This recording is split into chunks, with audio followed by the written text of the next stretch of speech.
اسی دوران میں ایک نوجوان مسلمانوں کی صفوں سے بجلی کی طرح نمودار ہوا اور صلیبیوں کی صفوں کے سامنے سینہ تان کے کھڑا ہو گیا۔ ایسی بے جگری سے لڑا کہ دشمن بھی حیران رہ گیا۔ پھر دشمن اس پر ٹوٹ پڑے اور اسے شہید کر دیا۔ اس کا شہید ہونا کیا تھا کہ پٹرول کی خزانوں میں آگ سلگا دی گئی ہو۔ مسلمان تیش میں آ گئے، ان کے سینوں میں جوش انتقام کا طوفان ٹاٹے مارنے لگا۔ لہذا انہوں نے ایسا نعرہ تکبیر بلند کیا کہ جیسے کائنات کے کناروں نے سنا ہوگا۔ پھر مسلمانوں نے صلیبیوں پر وہ پرخلوص فدائیانہ اور جانثارانہ حملے کیے جنہوں نے صلیبیوں کی صفوں کو تتر بتر کر دیا۔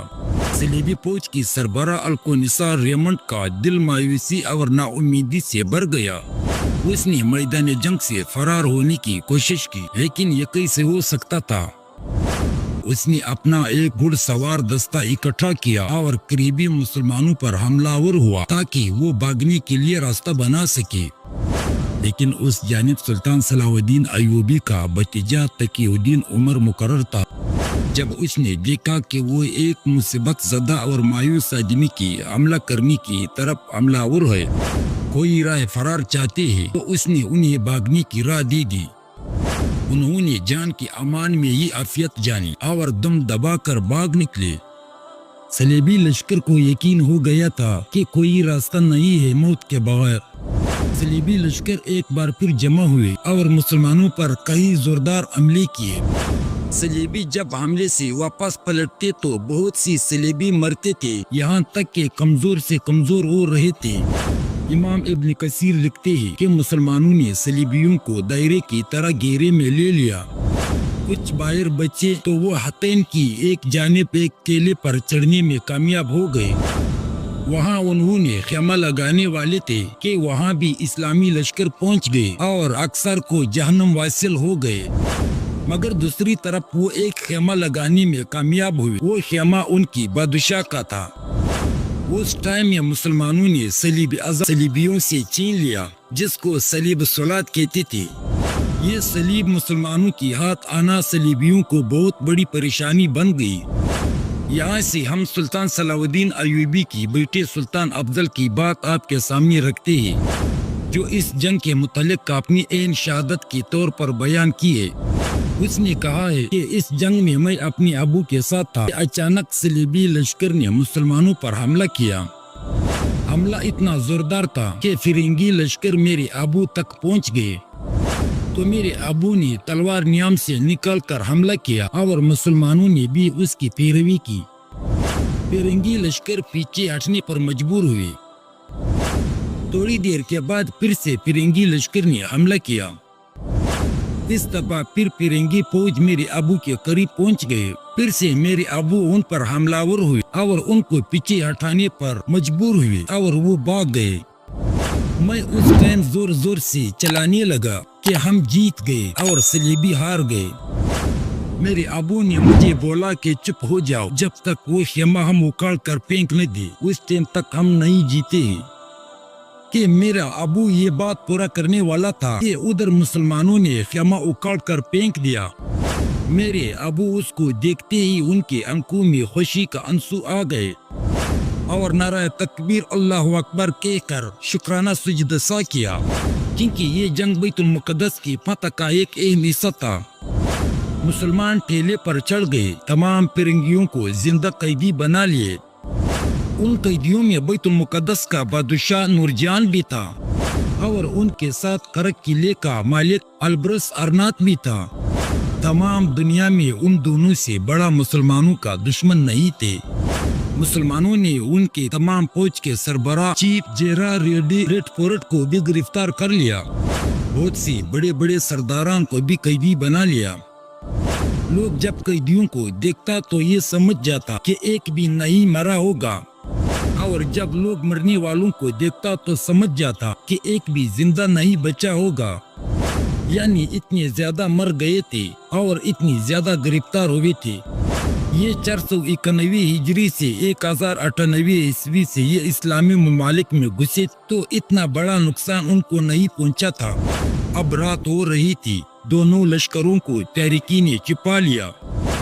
دونوں فوج احتیاط بند صبح کے انتظار میں بیٹھے تھے۔ صلیبی لشکر نے تحریکی سے یہ فائدہ اٹھا کر انہوں نے اپنے دستے ایک دوسرے کے نزدیک ہو گئے تھے۔ ادھر ساری رات سلطان اپنی فوج کو جنگ کی ترغیب دیتے رہے، کیونکہ اب آدھا صلیبی لشکر باقی تھے، ان کو بھی شکست دینا ہوگا۔ آخرکار صبح کی روشنی تھوڑی نمودار ہوئی جب عیسائی لشکر نے سلطان صلاح الدین ایوبی کی فوج دیکھا جو ان کو چاروں طرف سے گھیرا ہوا تھا، تو وہ حیران و پریشان ہو گئے کہ یہ کیسے ممکن ہے کہ ہم کو ہر طرف سے گھیر لیا۔ ادھر سے سلطان صلاح الدین ایوبی روشنی نمودار ہونے کے انتظار میں کھڑا تھا اور تمام اسلامی لشکر سلطان کے حکم کے انتظار میں کھڑے تھے۔ جب سلطان صلاح الدین ایوبی نے ایک بلند آواز میں کہنے لگا، نعرہ تکبیر اللہ اکبر، تمام اسلامی لشکر نے نعرہ تکبیر اللہ اکبر کہہ کر صلیبی لشکر پر ٹوٹ پڑا اور اتنا زوردار حملہ کیا کہ صلیبیوں کا لشکر تتر بتر ہو گیا اور آسمان میں بھی اللہ اکبر نعرہ تکبیر کی آواز گونج رہا تھا۔ کچھ دیر کے بعد صلیبی جنگ سے بھاگنے لگے۔ جنگ حطین کے میدان پر خون کی ندیاں بہنے لگی، زمین پر صرف لاشیں ہی لاشیں پڑی تھی۔ سلطان صلاح الدین ایوبی کا خیمہ لگایا گیا۔ سب سے پہلے سلطان اور تمام اسلامی لشکر نے اللہ کا شکر ادا کیا۔ پھر جو بڑے بڑے قیدی پکڑے تھے وہ باری باری سے سلطان صلاح الدین ایوبی کے سامنے پیش کیا کرتے تھے۔ اب حساب کتاب کی گھڑی پہنچ گئی تھی۔ سلطان کے سامنے بیت المقدس کا بادشاہ اور البرنس ارنات کو اپنے خیمے میں طلب کیا۔ بادشاہ کو ایک طرف بٹھایا گیا اور ارنات کو دوسری سائڈ پر بٹھایا گیا اور دونوں کو عرق گلاب پلایا گیا۔ ارنات کو سامنے پیش کیا تو سلطان صلاح الدین ایوبی نے ان کو ان کی کرتوت کی یاد دلائی، کیونکہ پہلے بھی سلطان نے ارنات کے ساتھ معاہدہ کیا تھا، مگر وہ ارنات نے وہ معاہدہ توڑ کر مسلمان حاجیوں کو لوٹ لیا تھا اور گستاخی رسول کی تھی۔ سلطان نے اسے کہنے لگا کہ کتنی قسمیں اور کھاؤ گے اور کتنی بار توڑو گے۔ سلطان نے پھر کہا کہ میں نے بھی تمہارے متعلق 2 مرتبہ قسم کھائی تھی۔ ایک مرتبہ جب آپ نے مکہ اور مدینہ منورہ پر حملہ کرنے کی کوشش کی تو میں نے قسم کھایا تھا کہ آپ کا سر میں قلم کروں گا۔ دوسری مرتبہ جب آپ نے حاجیوں کو لوٹ کر اور ہمارے آقا محمد صلی اللہ علیہ وآلہ وسلم کی گستاخی کی کہ نعوذ باللہ کہ آپ کا محمد سے کہو کہ تمہیں چھڑا کر لے جائے۔ اب وہ وقت آن پہنچا ہے کہ میں محمد صلی اللہ علیہ وآلہ وسلم کا ایک غلام ہوں، میں آیا ہوں اور آپ کے سامنے بیٹھا ہوں۔ اس کے بعد سلطان نے اسے اسلام کا دعوت دیا، مگر اس نے اسلام کا دعوت ٹھکرا دی۔ پھر سلطان صلاح الدین ایوبی نے اسے اپنے ہاتھوں سے ایسی سزا دی جو اس نے تمام مسلمانوں پر جتنی اذیتیں جتنے ظلم کیے تھے ان سب کا حساب کتاب سلطان نے اسے لیا تھا اور اسے جہنم واصل کر دیا۔ سلطان صلاح الدین ایوب میں تمام قیدیوں کو دمشق لایا گیا اور ایک قلعے میں بند کیا گیا۔ تمام امت مسلمہ میں خوشی کی لہر پیدا ہوئی۔